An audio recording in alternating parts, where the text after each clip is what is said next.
Jauh di dalam ruangan perpustakaan buku dan manuskrip langka Beinecke, Universitas Yale, tersimpan harta karun yang diselimuti misteri. Sebuah buku, sebuah kodeks, manuskrip Voynich. Halaman-halaman velumnya membisikkan kisah-kisah dunia yang tidak dikenal. Dunia yang bisa kita lihat tetapi tidak bisa kita pahami.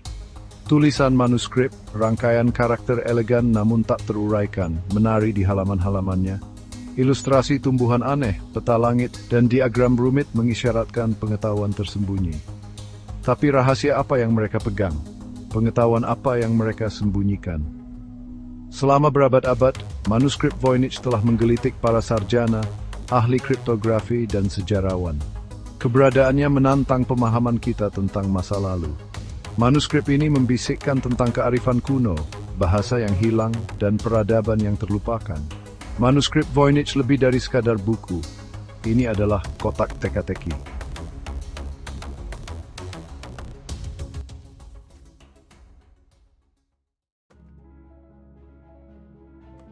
Manuskrip Voynich adalah pesta visual, permadani yang ditenun dari benang-benang bahasa yang tidak dikenal. Halaman-halamannya, yang dipenuhi dengan ilustrasi fantastis, menawarkan gambaran sekilas yang menggoda ke dunia di luar pemahaman kita. Tanaman aneh dengan daun berputar-putar dan bunga-bunga dunia lain mendominasi banyak halaman. Detail mereka yang dibuat dengan cermat hampir tidak mirip dengan spesies yang dikenal di bumi.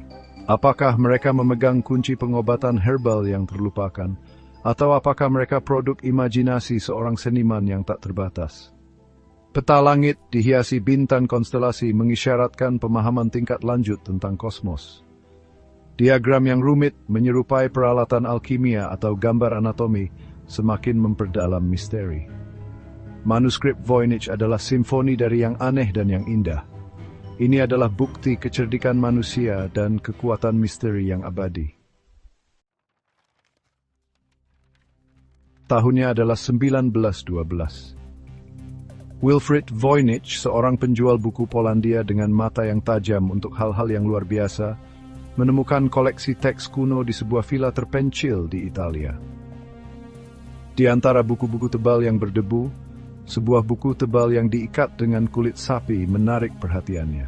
Dia membuka buku itu, jari-jarinya menelusuri tulisan yang tidak dikenal.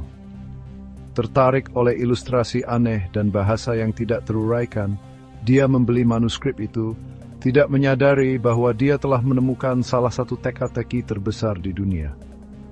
Voynich mendedikasikan tahun-tahun hidupnya untuk menguraikan rahasia manuskrip, berkonsultasi dengan ahli bahasa dan ahli kriptografi terkemuka. Tetapi kodenya tetap tidak terpecahkan, artinya sulit dipahami. Manuskrip itu yang sekarang menyandang namanya, menjadi warisannya, sebuah bukti kekuatan abadi dari yang tidak diketahui. Para sarjana, terpikat oleh daya pikat manuskrip Voynich, telah membaginya menjadi beberapa bagian berbeda berdasarkan ilustrasinya. Setiap bagian menawarkan gambaran unik tentang isi manuskrip yang penuh teka-teki. Bagian herbal menampilkan gambar tanaman, banyak yang tampak asing dalam penampilannya. Bagian astronomi menampilkan peta dan diagram langit mengisyaratkan pengetahuan tingkat lanjut tentang kosmos. Bagian biologi diisi dengan gambar rumit sosok manusia, menunjukkan keasikan dengan anatomi atau mungkin bahkan alkimia. Dan terakhir, bagian resep dengan daftar bahan dan instruksi samar menggoda dengan kemungkinan pengobatan kuno dan pengetahuan yang terlupakan. Tetapi makna di balik ilustrasi ini, seperti bahasanya sendiri, tetap keras kepala di luar jangkauan, memicu spekulasi dan perdebatan selama lebih dari 1 abad. Bagian 5, bisikan masa lalu.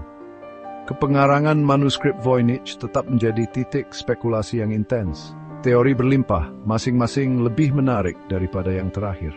Beberapa membisikkan nama Roger Bacon, seorang biarawan Fransiskan abad ke-13 yang dikenal karena pengetahuan ilmiah dan minatnya pada kode. Yang lain menunjuk Leonardo da Vinci, polymath Renaissance yang jeniusnya tidak mengenal batas. Mungkinkah ini karya tangan kirinya, kode rahasia yang hanya diketahui olehnya?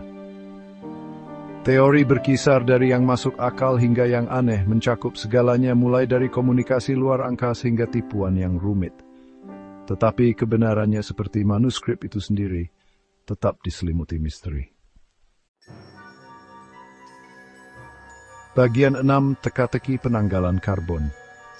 Di abad ke-21, sains menawarkan petunjuk yang menggoda. Penanggalan radiokarbon menempatkan penciptaan manuskrip antara 1404 dan 1438. Jawaban yang tampaknya pasti ini hanya memperdalam misteri. Siapakah di jantung Renaissance Italia yang memiliki pengetahuan dan keterampilan untuk menciptakan karya yang begitu kompleks dan penuh teka-teki?